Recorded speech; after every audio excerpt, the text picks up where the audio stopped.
जम्मू कश्मीर के शोपियों में आतंकियों के खिलाफ सुरक्षा बलों के चल रहे ऑपरेशन के दौरान आतंकियों से हुई क्रॉस फायरिंग में सतना के लाल कर्णवीर सिंह वीरगति को प्राप्त हुए।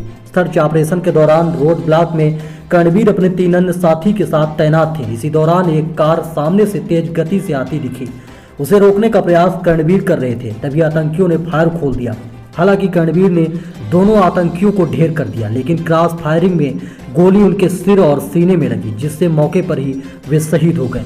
इस एनकाउंटर में उनके साथ रहे 3 अन्य जवान भी घायल हैं। कर्ण के पिता रवि कुमार सिंह ने बताया कि आज ही उनका जन्मदिन था और आज ही वे वीरगति को प्राप्त हुए हैं।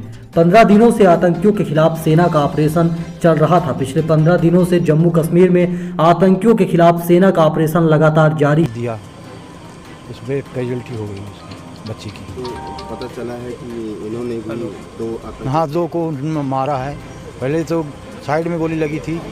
पिछले 15 दिनों से जम्मू कश्मीर में आतंकियों के खिलाफ सेना का ऑपरेशन लगातार जारी है। शोपिया में आतंकियों के होने खुफिया सूचना मिलने पर सेना ने यहां सर्च ऑपरेशन चलाया हुआ है। इस कार्रवाई में 21 राजपूत रेजिमेंट 44 RR के जवान सतना उतैली निवासी कर्णवीर सिंह भी शामिल थे। सर्चिंग के दौरान कोई बाधा न हो, इसके लिए सेना ने एरिया को पूरी तरह से घेर में लेते हुए जगह जगह रोड ब्लॉक तैयार किए थे। एक रोड ब्लॉक में कर्ण सिंह भी 3 जवानों के साथ तैनात थे। मेरा घर भी पास पे ही था, तो साथ पे ही हम लोग साइकिल से स्कूल जाते थे। हम लोग फर्स्ट क्लास से 10th क्लास तक साथ पे थे। फिर मैंने स्कूल चेंज कर दी, वो भी बाहर चला गया था। उसको हमेशा से ही सेना पे जाने का बहुत बड़ा जुनून था। उसके अंदर से उसको बहुत जुनून था। पिताजी भी सेना से रिटायर्ड थे, तो उसके बाद उसने अपनी कोशिश की, अपनी मेहनत की, तो सेना पे चला गया। उसके बाद वह सेना पे जाने के बाद मतलब जब भी छुट्टी पे आता था तो हम लोग मिलते थे, जाते थे घूमने फिरने। वो बताता था वहाँ के बारे में, बहुत मेहनत करता था वो। अलग अलग जगहों पे पोस्टिंग होती थी, वो अलग अलग माहौल पे रहता था, मतलब हर जगह। और देशभक्ति की भावना उसके अंदर पहले से ही बहुत थी। तो आतंकियों कर्णवीर को देखते ही फायर खोला। भोर के लगभग 4 बजे उन्हें एक संदिग्ध कार आते हुए दिखी। इसे रोकने का संकेत दिया गया, लेकिन कार नहीं रुकी। तब कर्णवीर ने उन पर हमला बोला। उधर आतंकियों ने भी कार के अंदर से ही उन पर फायर करना शुरू कर दिया। इस मुठभेड़ में कार सवार दोनों आतंकी मारे गए और क्रॉस फायरिंग में गोली लगने से कर्णवीर भी वीरगति को प्राप्त हुए।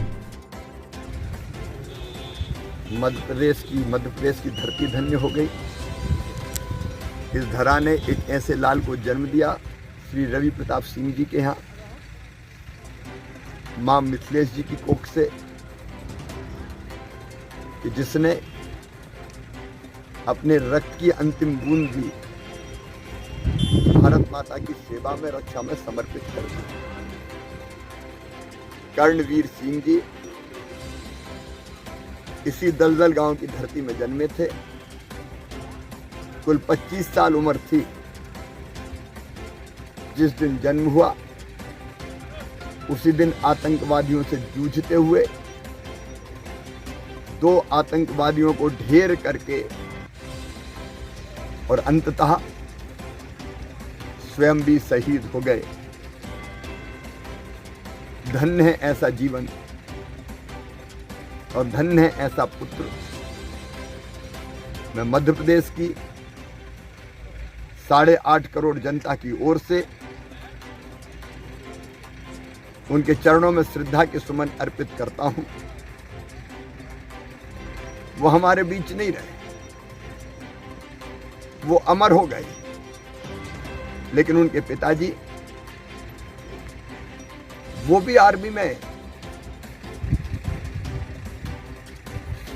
सेवा करते करते, देश की सीमाओं की रक्षा करते करते रिटायर हुए। उनकी आंखों से एक आंसू की बूंद नहीं निकली। गर्व है उन्हें अपने पुत्र पर, और वो आज मुझे यही कह रहे थे कि और अगर 10 बेटे होते तो वो भी बार देता भारत माता। ऐसे पिता को भी मैं प्रणाम करता हूँ, माता को भी मैं प्रणाम करता हूँ। ये परिवार अब संपूर्ण मध्य प्रदेश का परिवार है। हमने तय किया है 1 करोड़ रुपए की सम्मान निधि परिवार को भेंट की जाएगी। उनके भाई हैं शक्ति सिंह, उनको शासकीय सेवा में रखा जाएगा ताकि परिवार की चिंता होती रहे,